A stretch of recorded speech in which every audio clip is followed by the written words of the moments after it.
유튜브입니다. 오늘은 철학에 대해 이야기를 좀 할 텐데 아무 말이나 할 테니까 이해가 되지 않는 부분은 그냥 헛소리구나 하고 넘어가 주시면 감사하겠습니다. 이 세상에서 가장 큰 의미를 가진 존재는 무엇일까요? 그것은 바로 여러분 자신입니다. 정확히 말씀드리자면 여러분 자신의 의식입니다. 만약 복제인간을 만드는데 성공해서 100% 똑같은 사람 100명이 생겼다고 생각해 보겠습니다. 의식과 기억과 모두가 똑같습니다. 만약 내가 이들 중 하나만 남기고 다 없애야 하는 상황이라면 아무나 없애도 상황이 똑같을 겁니다. 개개의 복제인간은 제 입장에서는 큰 의미가 있는 것이 아닙니다. 이 사람을 없애나 저 사람을 없애나 그게 그거인 거죠. 그런데 만약 여러분이 그 100명 중 한 명이라고 생각을 해보겠습니다. 내 주변에 나랑 똑같은 사람 99명이 있고 어떤 연구원이 누구를 살려줄지 고민을 하고 있다. 그럼 내 입장에서는 죽느냐 사느냐가 걸린 굉장히 엄청난 문제가 될 겁니다. 인생 전부가 다 걸린 문제죠. 객관적으로 봤을 때는 수많은 선택지 중 하나일 뿐 큰 의미가 없는 일이지만 내 의식이 그 안에 들어가 있다면 그것이 전부가 되는 것입니다. 이 세상도 그렇습니다. 여러분이 살고 있는 이 세상이 의미가 있는 이유는 여러분의 의식이 이 세상에서 살고 있기 때문입니다. 만약 여러분이 태어나기 전에 누구로 인생을 살지에 대해 선택할 권한이 있다면 어떤 식으로 선택을 하게 될까요? 어느 나라에 있는 누구로 태어날지에 대해 고민을 하시게 될 텐데 우리가 그냥 생각할 때는 뭐 부자로 태어나서 돈 잘 쓰고 행복하게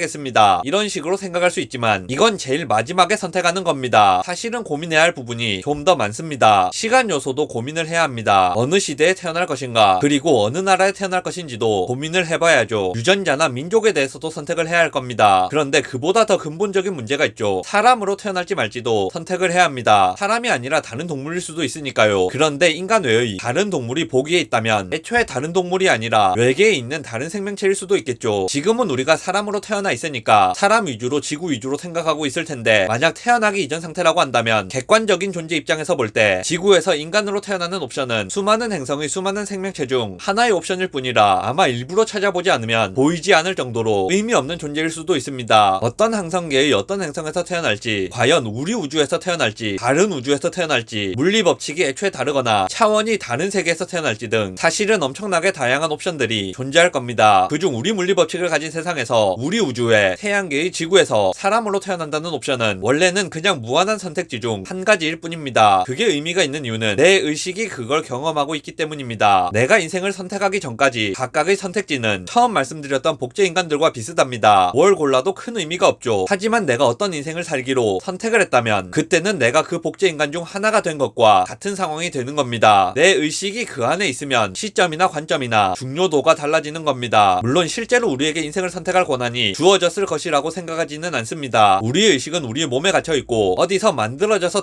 들어왔다기보다는 우리 육체에서 창발되었을 가능성이 높다고 생각합니다. 기절을 한 사람이나 뇌 기능이 일시정지한 사람에게 의식이 존재하지 않는 것처럼 만약 우리가 죽게 된다면 의식도 완전히 소멸한다고 보는 것이 실제 사실에 가깝다고 생각합니다. 이 세상에는 물리 법칙이나 차원이 다른 수많은 우주가 있고 각각의 우주별로도 수많은 항성과 행성이 있고 각 행성에는 수많은 생명체가 있을 겁니다. 그리고 평행 우주가 있겠죠. 평행 우주의 경우는 각각의 독립적인 평행 우주가 있을 수도 있고 큰 평행 우주 덩어리를 특정 경로로 미분한 것이 우리의 평행 우주일 수도 있습니다. 이 미분되어 두께가 없어진 차원이 우리가 쓸 수 있는 11차원 중 4차원을 제외한 나머지 차원일 수 있습니다. 시간 역시도 마찬가지입니다. 시간에 따른 부분도 사실상 우리 우주의 시작부터 끝까지 그때그때 만들어지는 것이 아니라 이미 존재하고 있는 것이라고 봐야죠. 그리고 우리는 그걸 플레이하고 있는 것이라고 보는 것이 맞는 관점이라고 생각합니다. 영화 파일을 재생시키지 않아도 그 영화 파일 속에는 영화의 처음부터 끝까지 모든 시간에 따른 흐름이 이미 들어 있습니다. 우주도 이런 식으로 존재하고 있을 가능성이 높습니다. 시간도 처음부터 끝까지 이미 존재하고 우리는 그 시간 중 일부를 실시간으로 느끼고 있는 것뿐이죠. 우리가 시간이라고 느끼는 것은 그걸 재생시킴으로써 발생하는 것이고 그걸 재생시키지 않는다고 하더라도 영화 파일이 존재한다는 사실은 그냥 사실 그 자체인 겁니다. 결국 엄청나게 넓은 시공간과 엄청나게 넓고 많은 차원들 중에 하필이면 지금 여러분이 여기에 이 시점에 존재한다는 것은 여러분이 그 커다란 덩어리를 지금 이 경로로 재생하고 있기 때문입니다. 그 덩어리를 미분해서 하나의 플레이 경로를 만든 거죠. 그러니까 여러분이 재생하고 있는 세계에서 가장 중요한 것은 바로 여러분인 겁니다. 여러분의 의식이 존재하지 않는다면 여러분이 여태까지 경험해온 세상은 사실상 완전히 의미를 잃게 됩니다. 모든 차원과 모든 시간과 모든 공간을 포함하는 덩어리에서 어떤 경로든 하나의 경로를 설정한다면 그게 하나의 역사가 되는 거죠. 이 우주의 역사는 여러분의 의식에 의해 정해진 겁니다. 여러분의 의식이 지나가는 경로와 완전히 똑같은 경로로 지나갈 수 있는 존재는 바로 여러분 자신밖에 없습니다. 다른 존재들은 일시적으로 여러분과 겹치는 경로를 지나갔다가 그 존재가 가기로 되어 있는 다른 경로로 넘어가는 겁니다. 여러분이 경험하고 있는 이 우주와 이 경로의 역사는 오직 여러분 자신의 의식에 의해서 만들어진 경로입니다. 겁니다. 그리고 만약 여러분의 의식이 없어지게 되면 이 경로 자체가 무의미한 것이 되어버리는 겁니다. 커다란 덩어리의 일부였을 뿐인 거죠. 여러분이 살았던 우주는 수많은 차원의 수많은 우주 중 여러분의 의식이 지나갔던 그냥 한 경로일 뿐인 겁니다. 그리고 여러분의 의식이 소멸하는 순간에 그 경로는 아무런 의미가 없어지게 됩니다. 영상 요약하겠습니다. 이 세상에서 가장 중요한 존재는 바로 여러분 자신입니다.